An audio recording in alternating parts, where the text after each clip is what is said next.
오늘은 복음의 비밀과 용기를 가지고 살아가기라는 제목으로 하나님 말씀 나누겠습니다. 이번 주가 이제 추수감사주일로 지키는데요. 그동안 저희 교회 너무나 하나님이 큰 은혜를 부어주셨습니다. 그래서 교회 눈에 띄는 성장이나 저는 부흥은 없었다 할지라도 또 하나님이 또 함께 하시고 또 인도해 주신 또 은혜들이 너무나 크다고 생각을 하는데요. 살다 보면 우리가 좋은 일도 있고 나쁜 일도 있지 않습니까? 그런데 저는 무엇보다 우리 가정이 정말 예수님 믿는다는 거 하나만으로 또 감사한 한 해가 또 되고 있습니다. 그리고 이번 주는 이제 또 수능이 다 끝났죠. 그래서 정말 그동안 수고한 학생들 또 학부모님들 너무 고생 많으셨다고 생각을 하는데, 저는 이제 수능이 이제 끝날 때면 올 한 해도 이제 다 끝나갔다는 생각을 합니다. 그래서 또 모두가 또 남은 한 해 정말 잘 마무리하시고 또 좋은 일 가득하시기를 또 간절히 기도하고 축복합니다. 요즘 이제 우리 사회를 보면은 정말 요즘에 또 혼란스러운 시대를 산다고 생각을 하는데요. 저는 우리나라가 특별히 어떤 이익 집단이든 정치 집단이든 사람들이 좌우하는 그런 대한민국이 아니라 정말 하나님이 함께 하시고 또 인도해 주는 나라가 되도록 기도하는데요. 정말 하나님의 올바른 방향으로 우리 대한민국을 이끌어 주시도록 함께 기도했으면 좋겠습니다. 오늘 말씀의 제목은요, 복음의 비밀과 용기를 가지고 살아가기라는 제목으로 말씀을 나누려고 하는데요. 오늘도 말씀을 통해서 하나님이 저와 여러분 교훈하시고요, 우리가 또 말씀을 붙들고 살아갈 때 이번 주도 하나님의 사랑과 인도하심을 경험하는 한 주가 되시기를 간절히 기도하고 축복합니다. 오늘 이제 나누고 싶은 핵심적인 교훈은요, 복음의 비밀과 우리가 용기를 가지고 살아갈 때 하나님 말씀이 성취되고 주변 사람들에게 기쁨이 되는 삶을 살아가게 된다고 하는 것입니다. 오늘 말씀은 이제 스데반 집사님이 순교한 그 이유에 대한 말씀인데요. 우리가 읽었습니다만 다시 한번 사도행전 8장 1절에서 3절 말씀을 다시 한번 천천히 한번 읽어보겠습니다. 8장 1절에서 3절 시작. 사울은 그가 죽임 당함을 마땅히 여기더라. 그날에 예루살렘에 있는 교회에 큰 박해가 있어 사도 외에는 다 유대와 사마리아 모든 땅으로 흩어지니라. 경건한 사람들이 스데반을 장사하고 위하여 크게 울더라. 사울이 교회를 잔멸할세 각 집에 들어가 남녀를 끌어다가 옥에 넘기니라. 아멘. 우리 말씀을 보게 되면은요, 스데반 집사님이 순교하시고 예루살렘 교회에 이제 큰 박해가 찾아오는데요. 8장 이제 1절에 사울이 이제 등장합니다. 그가 이제 스데반 집사님이 죽게 된 것을 이제 마땅히 여겼다 하는데, 이 사울은요, 우리가 읽지 않았지만 앞서 이제 7장 58절에 보면 이 사울이라는 사람이 스데반 집사님이 돌을 맞게 될 때 그 증인들, 거짓 증인들이죠. 그들이 이제 겉옷을 벗어서 사울 앞에다 이렇게 두었다는 표현이 있습니다. 그러니까 그 스데반이 죽는 현장에 어떻게 보면 사형을 집행하는 그런 자리에 있는 사람이라고도 할 수 있습니다. 그러니까 사울이라는 사람은요, 이 상황에 대해서 스데반의 죽음에 대해서 어떤 책임 있는 위치에 있다고도 할 수 있는데요. 그런 사울이 오늘 다시 본문 1절에 등장하는 것입니다.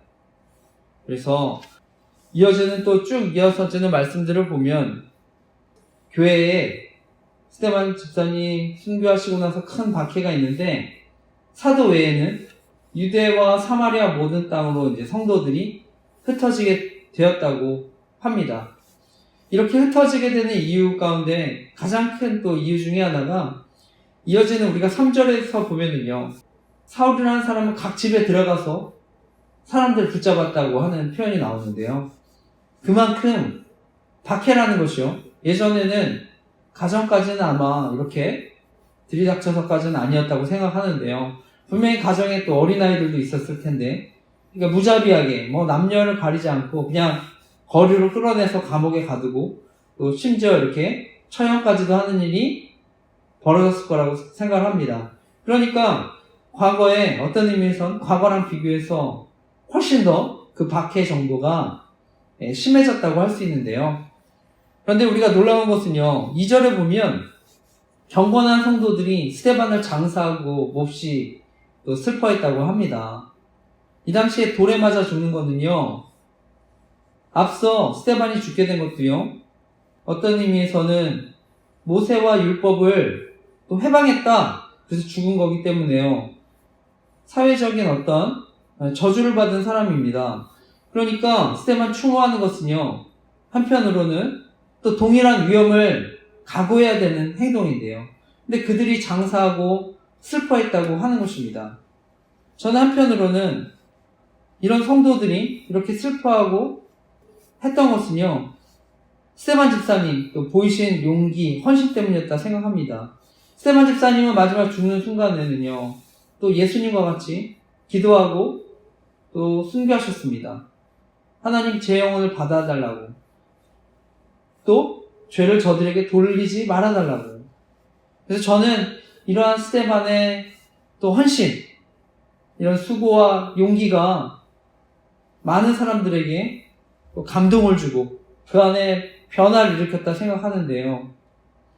무엇보다 스데반 집사님이 정말 용기 있게 오랫동안 내려졌던 유대교 어떤 성전이나 율법에 대한 의미를 얘기하지 않았습니까?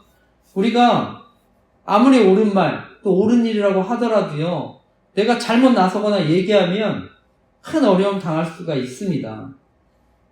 미국의 여성 작가 하퍼리의 1960년에 출간했던 앵무새 죽이기라는 소설이 있는데요.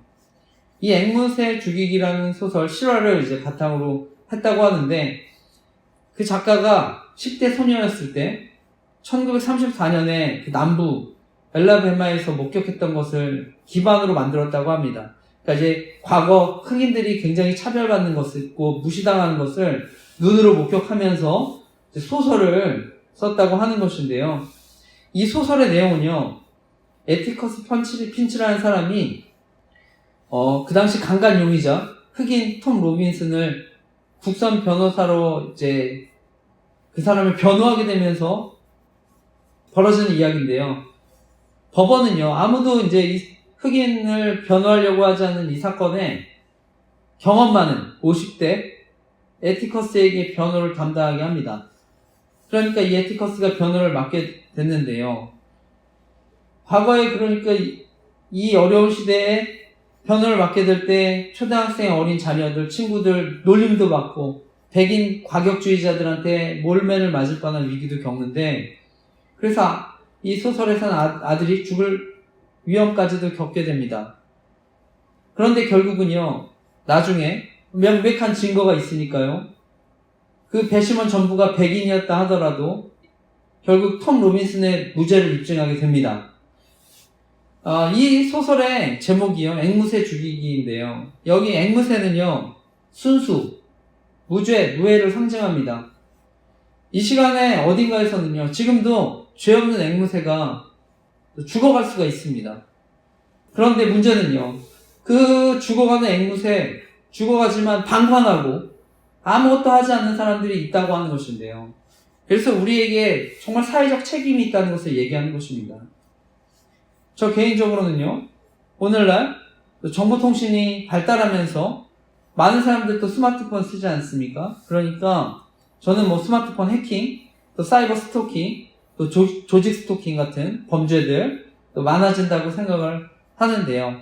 그래서 저는 그 조직 스토킹, 생명지킴이 카페를 이제 네이버에 만들어서 우리 과거에 일어났던 엠번방 같은 사건들, 그리고 또 권력형 성범죄 이런 것도 위험성 알리고, 또 피해자들 극단적인 선택하지 않도록, 또 2차 가해를 당하지 않도록 기도하고 있는데요. 저는 제가 이렇게 기도하는 것은요, 또 영적 지도자들도 범죄에 가담할 수 있다고 생각해서 교회가 큰 책임이 있다고 생각하기 때문에, 또 사회적인 책임이 있다고 생각하기 때문에 저는 카페를 만들어서 또 돕고 있는데, 무엇보다 바라기는요, 정말 피해자들이 극단적인 선택하지 않도록 무엇보다 주 안에서 위로와 소망을 얻을 수 있도록 기도해 주시기를 간절히 부탁드립니다. 오늘 말씀을 보게 되면 스데반의 헌신, 희생 앞에 많은 성도들이 또 그것을 슬퍼했는데요. 또 용기를 냈다고 생각합니다. 우리 사무엘상 11장에 보면은요, 당시 절대 군주는 다윗 왕이었지 않습니까? 그런데 충신이었던 우리야, 그 아내랑 불륜을 저지르는데요. 이 다윗 왕은 그것을 은폐하기 위해서 우리야를 치열한 전투 현장에 내보내서 죽게 만드는데요. 그 다윗 왕의 모습을 보고 하나님은 선지자 나단을 보내십니다. 그 나단 입장에서는요, 왕에게 말 잘못했다간 자신의 목이 달아날 수도 있지 않습니까? 자신이 위험에 빠질 수 있지 않습니까? 그런데 용기를 내서 하나님 말씀을 선포하는데요. 저는 우리가 말씀을 살피면서 앞선 스데반 집사님의 용기, 저는 그것을 많은 사람들이 또 그 용기에 또 많이 변화됐다고 생각합니다. 특별히 바울에게 있어서, 사울이죠. 오늘 본문의 사울, 나중에 우리가 잘 아는 사도 바울이 되는데요. 이 사울에게 있어서 자신이 어떻게 보면 죽게 만들었던 그 스데반, 그 희생이 저는 그의 머릿속에 깊이 각인돼 있었다고 생각합니다. 그의 용기, 그의 헌신. 그렇기 때문에 저는 그 사울이 나중에 바울이 된 줄 믿습니다. 그래서 돌을 던지던 사람에서 나중에 은혜를 경험하고요. 스데반과 같이 돌을 맞는 사람으로 저는 변화된 줄 믿습니다. 무엇보다 바울도 오늘 본문은 사울인데 정말 스데반 집사님과 같이 저는 그래서 순교를 각오하면서까지 또 선교사의 삶을 또 살아가게 된 줄 믿습니다. 오늘날 저는요, 보이지 않는 곳에서 여전히 많은 희생과 수고를 감당하는 분들 계신다고 생각합니다. 저 역시도 지금까지 제 삶을 돌아보면은요, 저를 위해서 수고와 헌신을 아끼지 않았던 선생님들, 교회 선생님들, 목사님들, 또 많은 동역자분들 계셨다고 생각을 합니다. 저는 이 자리, 또 예배 드리는 분들도 다 마찬가지라고 생각을 하고요. 온라인으로 말씀 듣는 분들 모두 예수구들을 믿게 된 데 있어서 모두가 저는 은혜에 빚지는 사람들이라고 생각을 합니다. 무엇보다 저와 여러분요, 과거에 우리 신앙을 물려주기 위한 정말 우리 믿음의 선배들, 이들의 희생과 용기가 있었기 때문에 저와 여러분이 이 자리에 있는 줄 믿습니다. 현재 서울 마포구 양화진에 가면은요, 외국인 선교사 묘원에는요, 아기들의 묘비가 이렇게 모여 있습니다. 부모님이 선교사님을 따라서 한국에 와서 태어났는데요. 열악한 위생, 건강 상태, 이것 때문에 어쩔 수 없이 또 천국으로 떠날 수밖에 없었던 아이들, 그 아이들이 묻힌 곳입니다.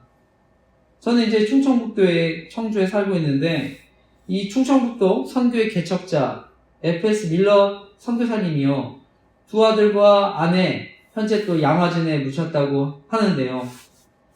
1898년에 첫 아들이요, 출생 8개월 만에 이곳 한국에 와서 태어나서 죽습니다. 그리고 1902년에는요, 둘째 아들 역시 출생 하루 만에 숨을 거두게 됩니다. 첫째도 죽게 되고 둘째 아들마저 죽고요. 그 부인 역시 그 아픔에 시름시름 앓다가 이듬해 6개월 후에 또 숨지게 되는데요. 이 당시 이러한 밀러 선교사님을 두고요, 그 당시엔 조선이죠. 조선 사람들이 수군거립니다. 아니, 예수가 누구라고 이 조선까지 와서 이 고생하다가 죽게 되냐? 아니, 차라리 미국으로 돌아가지 왜 여기에 남아있느냐? 이렇게 얘기를 했다고 하는데요. 그러면서 당신이 믿는 하나님이 대체 어디 있느냐? 그때 밀러 선교사님이요, 1905년에 자신이 작사한 찬송가 96장에 예수님은 누구신가? 이 노랫말로 화답했다고 합니다. 찬송가 가사는 이렇습니다. 예수님은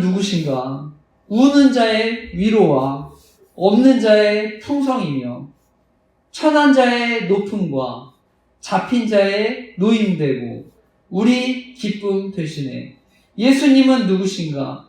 약한 자의 강함과 눈먼 자의 빛이시며 병든 자의 고침과 죽은 자의 부활되고 우리 생명 되시네. 예수님은 누구신가? 추한 자의 정함과 죽을 자의 생명이며 죄인들의 중보와 멸망자의 구원되고 우리 평화 되시네.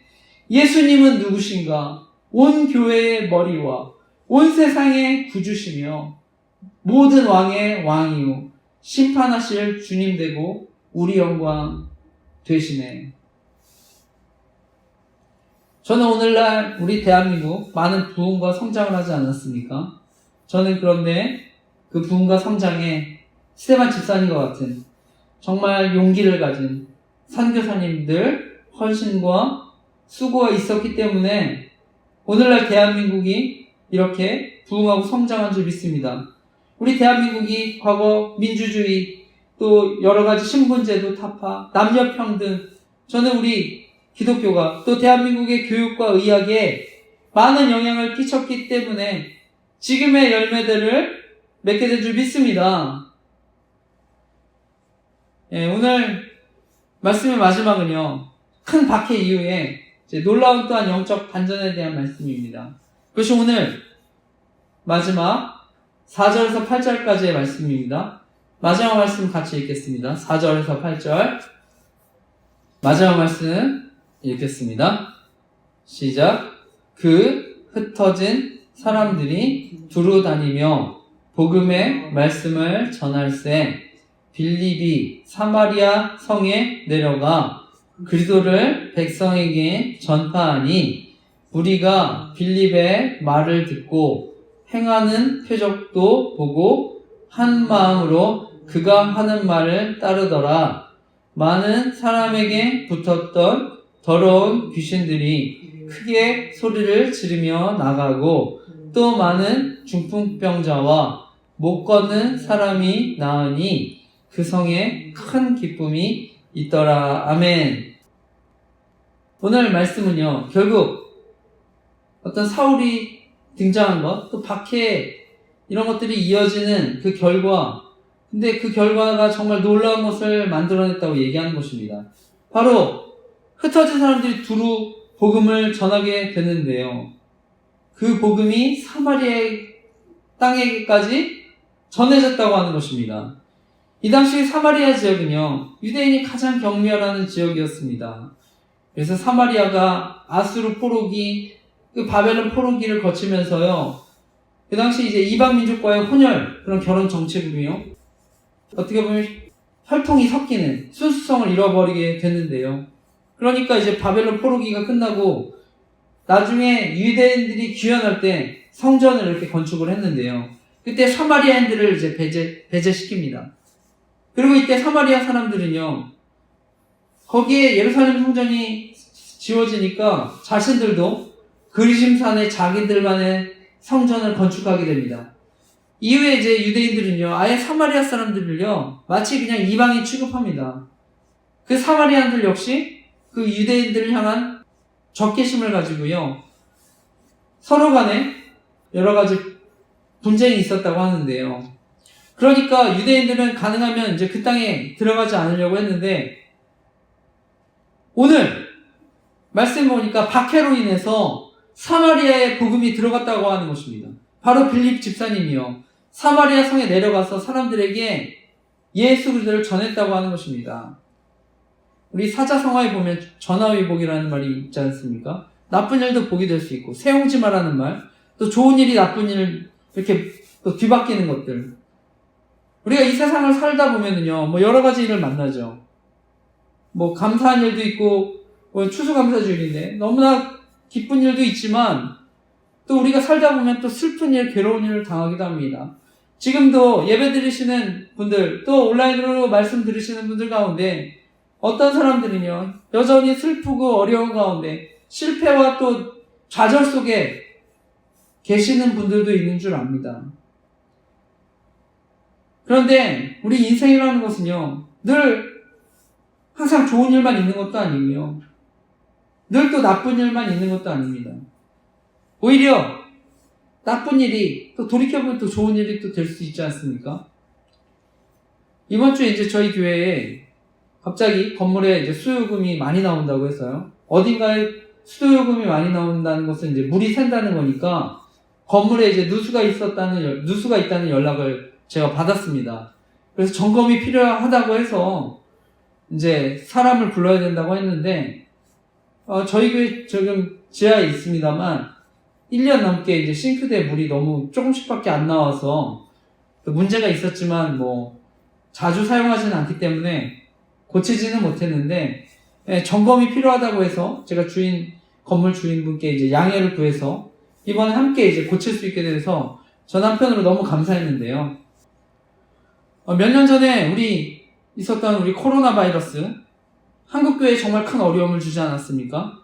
그동안 한국교회가 100년 동안 정말 엄청난 부흥을 이뤘는데, 갑자기 코로나19 바이러스로요, 주일에 성도들이 이렇게 모여서 다 같이 예배드리기 힘들어지지 않았습니까? 그러니까 모든 교회가 큰 위기의식을 그때 느꼈었는데, 저는 그때 한편으로 정말 하나님이 우리 한국교회를 저는 겸손하게 하신 줄 믿습니다. 교회가 완전히 멈춘 것 같은 그런 위기 속에 예배의 본질 다시 생각하게 한 줄 믿습니다. 교회는 결국 어떤 크기의 싸움이 아니라 본질의 싸움이라는 것을 다시 한번 하나님이 생각하게 해주신 줄 믿습니다. 그리고요, 또 코로나19로 인해서요, 분명히 교회의 여러 가지 사역이 위축된 것도 사실이지만, 전문가들은요, 그때 잊고 있었던, 어떻게 보면 가정예배의 소중함을 다시 주목하게 되는 계기가 또 되었다고 합니다. 그러니까 어쩔 수 없이 가정에서 예배 드려야 되니까 또 자연스럽게 예배를 통해서 신앙을 점검하게 되고, 또 부모의 신앙을 이렇게 계승할 수 있는 계기가 되었다고도 하는데요. 저희 가정만 하더라도 가정의 위기로 현재 가정 예배의 또 소중함을 알게 됐는데요.